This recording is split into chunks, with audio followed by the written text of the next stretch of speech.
just after telling everybody that it's going to be useful for them to use a tombstone when drawing their animal,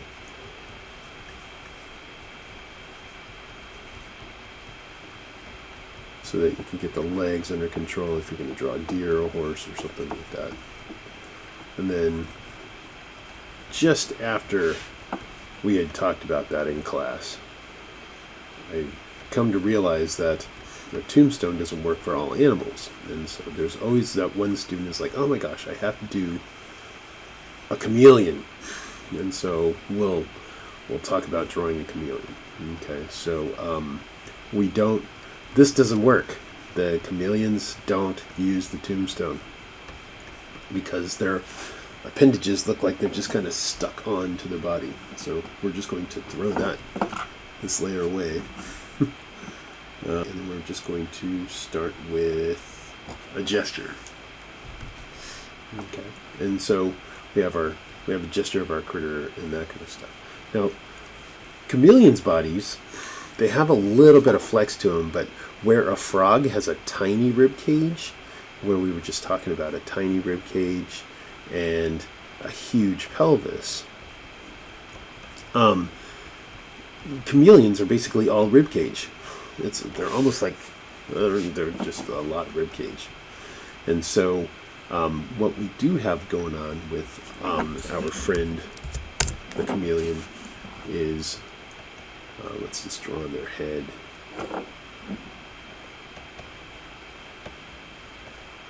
Just so we can see where we're going. A wedge shape, we're going to come down through the nostril, round off a little tiny bit, and then they have their head down. They have those huge eyes, and they can rotate and do all that other stuff. They have those it's kind of magical. It's kind of, there's something about watching them. I just feel like they're watching me back. But if we look at chameleons, they're like one of the saddest looking creatures. They're always miserable. As their mouth comes around, they're like, oh man, I'm just miserable. Well, we might need to push that out a little bit more. But they're like, oh, there's my chin. I'm having the worst day. Just because I can change color doesn't mean it's a cool thing. So we get to see what their head looks like, but then their bodies are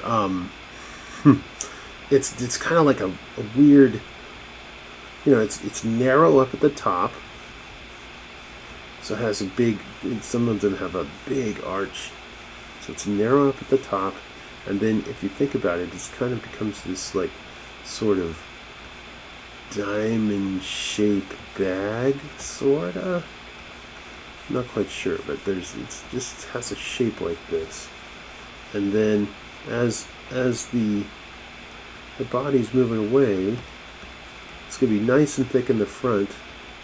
It's still going to be narrow up at the top, where the spinal column is. This is the top of the spine. The spine is actually going through here like that, and so you're actually seeing a lot of withers up on the top. I am going to admit that I don't know if they're called withers, but that's what I call them when I'm drawing horses and stuff, and so we'll just say that the withers. And then it rolls away, so it has this sort of, I don't know, it looks like a cocoon, or like a monorail from Disneyland or something. It has like this weird kind of shape if we put in the windows, and if there was windows on the side that kind of came around.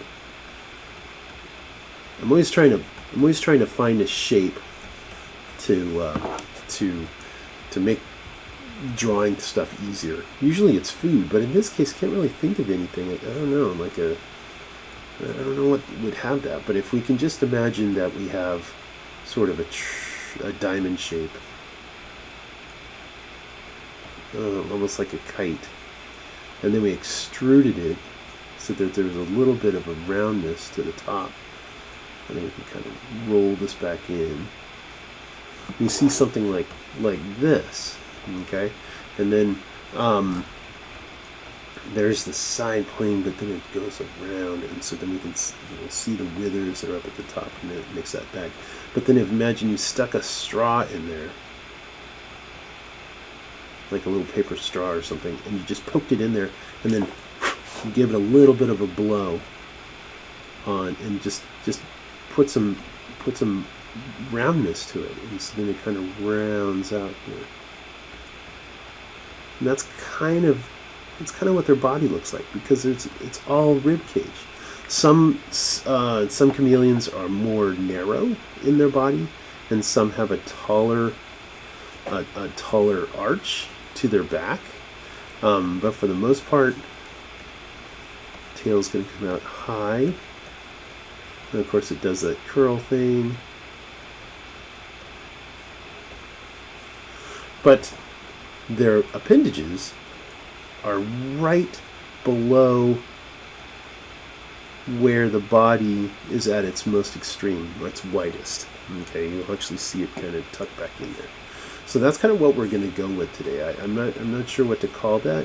I want to call it a monorail, but it's not quite a monorail. It's not quite a pyramid. It's I don't know. It's a shape. I'll think of something. It's like a tent almost. But what we can do now is we can start to add in those volumes. Okay, so then we're just going to put in that roundness in there. They don't have a whole lot of neck, so where we see the edge of their face where they're miserable, I'm a chameleon. I can change color, and I'm miserable. So, where we can see its head, that's right where the body is going to start. Where we see the back of the head, the jaw, that's technically where the body's going to start. It always looks like it's kind of hunched up, but its shoulder's way down here, so it's got this, like, I guess, a big, thick neck, but it doesn't have a neck. It doesn't, there's a little tiny bit of a spine for the neck, and then it, boom, gets right into the rib cage. Okay, so I'm just going to put on this shape like this. I'm just going to put on this shape here and let it roll back, and it does get more narrow toward the end. Okay, so we're going to say that the back is going to come up here like this. Okay, and then what's going to happen with these guys is they actually have really cool scapula. Okay, and so they almost look like dinosaur scapula, but they're like really tiny. And they're not dinosaurs. These guys are, dinosaurs evolved from birds. But if you're thinking about it, we have, our scapula is going to come back out like this. And so it makes this little shape. And then there's a little bit of a sternum, but then you're going to be able to get into the humerus, which just pokes out. It just kind of lives in this little notch, and then it just pokes out like this. So let's just see this is the back edge. Okay, it just kind of pokes out there. It's the spinal column goes up and through, and we have these little knobs. The tombstone doesn't work here because these arms totally defeat the purpose of having a tombstone on there. They're not attached like other animals. Okay, they just kind of poke out. They're on like a gear shift or something.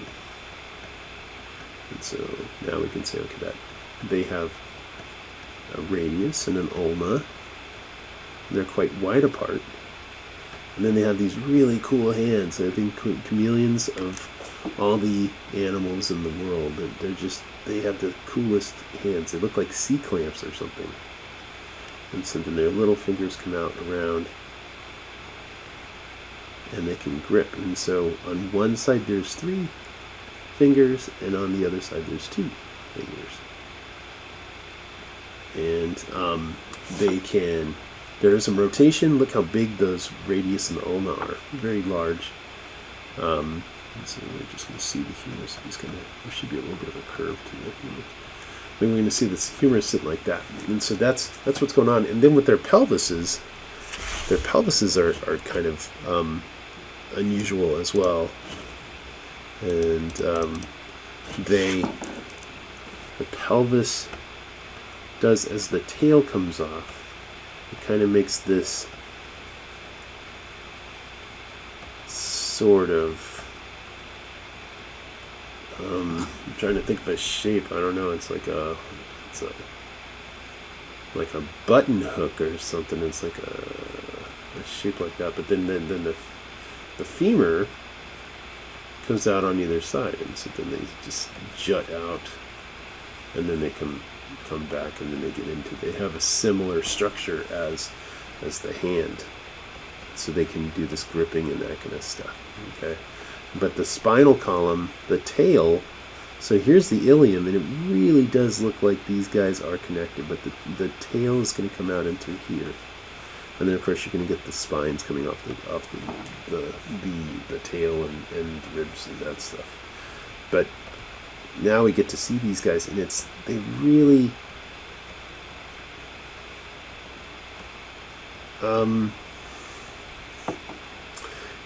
it's a little bit hard to tell. It's really hard to see the pelvis because the appendages really do look like somebody just came by and stuck them onto our slightly inflated shape.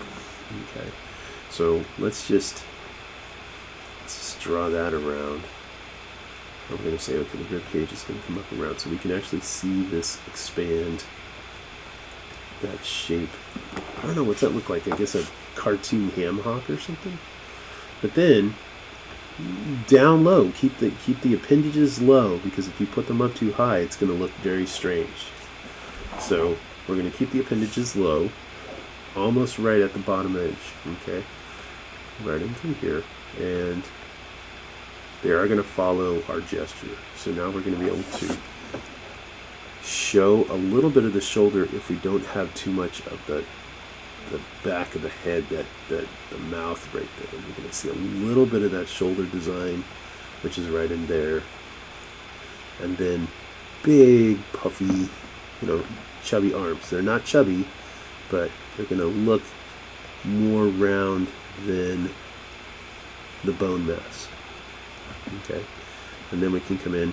You're all going to get some wrinkles and that kind of stuff in here because of the skin that's laying on top of it. I'm not going to talk about that too much. Let's just talk about construction today. Okay, so we're going to be able to see that arm move in like so. We do actually come to a wrist. I think this hand needs to be down a little bit further. It's starting to look a little mechanical.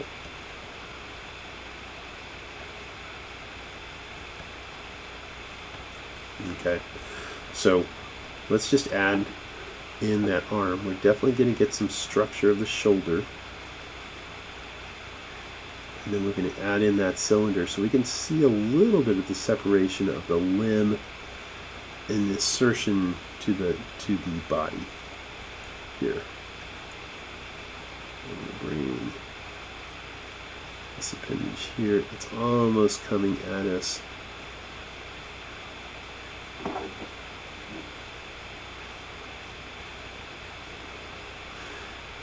And then we can get into the hand again.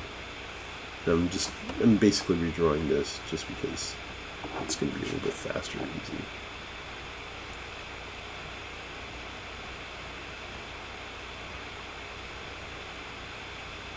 I'm just going to, because the limb that they're sitting on, this little stem or whatever it is, it's going to obscure the feet.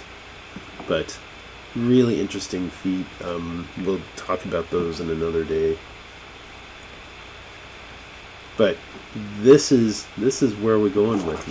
There's not much to see in terms of a tombstone. There is no tombstone for this guy, but we can see our unhappy chameleon, and then we're going to get some folds in the throat, and we're just going to move back. Okay, but the shoulder is here, so we're going to see a little bit of that shoulder, and then bang, we can get right into that arm. Okay. On the other side, we just draw across, and we'll be able to see the upper arm moving in with the lower arm. So it's come out and around. It's going to put its little paw.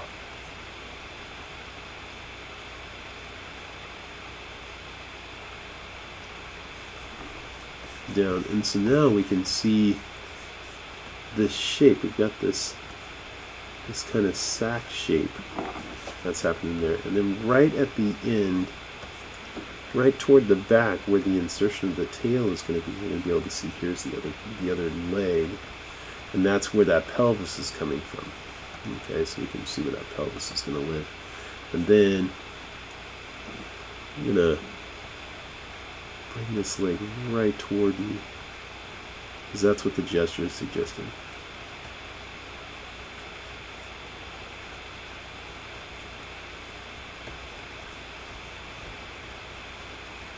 Mind your volumes as this goes, and then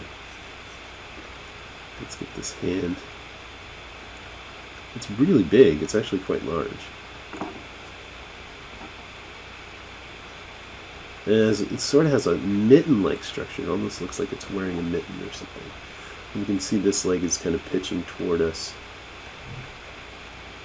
And then it just inserts and it's gone. It just, there's no, there's no components that we've talked about in the other classes with the other animals. Okay, so this is definitely more alien, but it is a, it's more lizard or reptilian. Also amphibian. And so I think we'll do another video of an amphibian, a frog, a tree frog. Okay.